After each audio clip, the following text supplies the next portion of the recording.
그래서 지금 대통령이 이런 정보 왜곡의 큰 병을 앓고 있다, 중병을 앓고 있다 이러면서 문화일보가 전통적인 보수 언론이지 않습니까?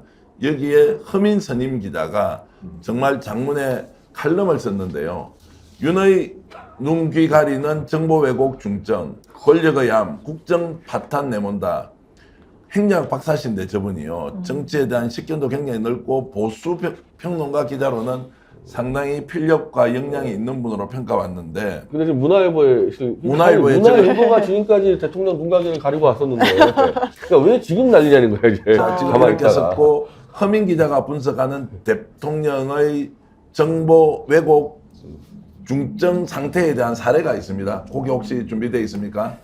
새만금 전벌이 때 제대로 보고하지 않았다. 대외 성공적 준비된다. 있고요. 강서구청장 보궐선거 엑스포 유치.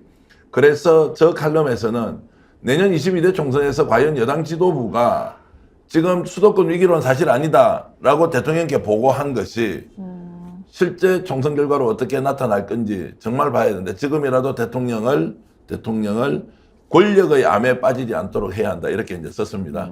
문화일보가 생각을 좀 바꾼 겁니까? 어떻습니까? 그러니까 아까 말씀드린 대로 조중동이 물꼬를 트니까 예. 매경하고 문화일보도 붙은 거죠 이쪽에. 예. 이제야 쓰는 거지. 이거를 1년 전에 썼어야죠. 충분히 쓸 기회가 있었는데 문화일보가 제가 볼 때는 조중동보다 더 악질적으로 윤석열 찬양해 왔거든요. 예. 그동안 뭐 했냐고 내가 묻고 싶어요. 신명서 이제 이렇게 하면 이제 바꾸겠습니다. 이렇게 해서 조언하면 결국 이제 대통령과 윤석열 대통령 또 김건희 여사 다 바뀝니까? 근데 저는 아까 윤석열 대통령 제가 뭐 말 바꾸기, 그러니까 철학의 부재 뭐 이런 걸 제가 지적을 했는데 뭐 살다 보면 말을 바꿀 수는 있다고 봅니다. 근데 바꾸려면 납득을 시키고 양해를 구해야죠. 근데 그게 없이 말을 밥 먹듯이 표정 하나 안 바뀌고 바뀌니까 국민들이 황당하다라는 말씀이고요. 지금도 이제 참모들의 보고가 누락이 됐거나 조작이 됐다 뭐 이런 이야기들이잖아요. 근데 여기에 대해서도 참모두에 숨지 않겠다라고 약속했던 윤석열 대통령에 비춰봤을 때 그게 과연 납득이 될 수 있을까? 그리고 더 벅스 스탑스 히어라고 본인이 무한 책임지겠다고 했기 때문에 그 참모들을 임명한 사람은 누굽니까? 그 조작 왜곡하고 보고를 허술하게 하는 그 참모들을 앉힌 사람도 윤석열 대통령 아닐까요?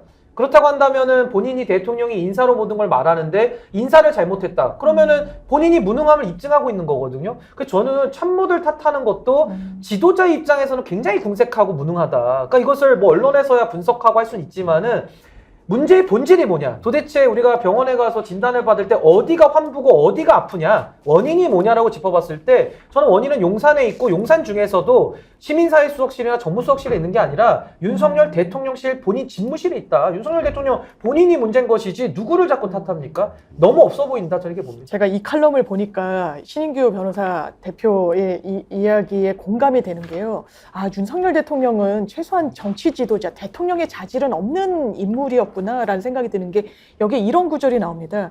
대통령실에서 보고를 할 때 불문율이 있다라는 거예요. 이건 보수 언론의 지적 아니겠습니까? 말대꾸 금지, 되묻기 금지, 반론 펴기 금지, 긴 설명 금지, 문제 제기 금지. 이런 말을 들을 자세와 능력이 안 되는 지도자는 지도자가 됐으면 안 되는 겁니다. 이걸 한 문장으로 이렇게 요약해놨더라고요. 엉겨붙기 금지, 절대 대통령한테 엉기지 말라는 표현을 이런 대기자급 기자가 이야기하고 있는 겁니다. 이거 대통령의 문제입니다.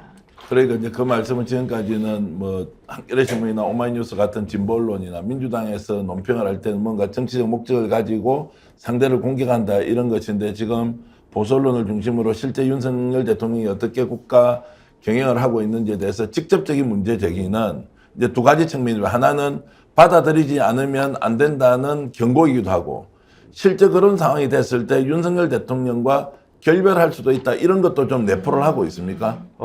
이 보수 진영의 정치적 특성상 예. 저는 보수 진영이 일단 김건희는 무조건 위패시킨다는 거예요. 무조건. 그래서 백담사 보낸다까지 말 나올 정도인데 예. 도저히 이게 안 된다. 아, 윤석열, 김건희 분리 안 된다. 그럼 윤석열도 언제든지 버려서 얘를 버린다는 개념은 윤석열을 출당시키는 겁니다. 출당시키고 이 당을 야당으로 위장해가지고 선거 치른다. 그것까지도 가능할 겁니다.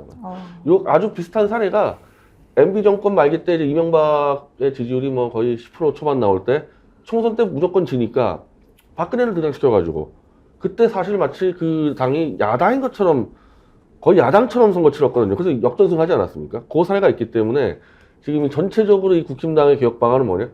야당처럼 만들려는 거예요. 총선 전까지.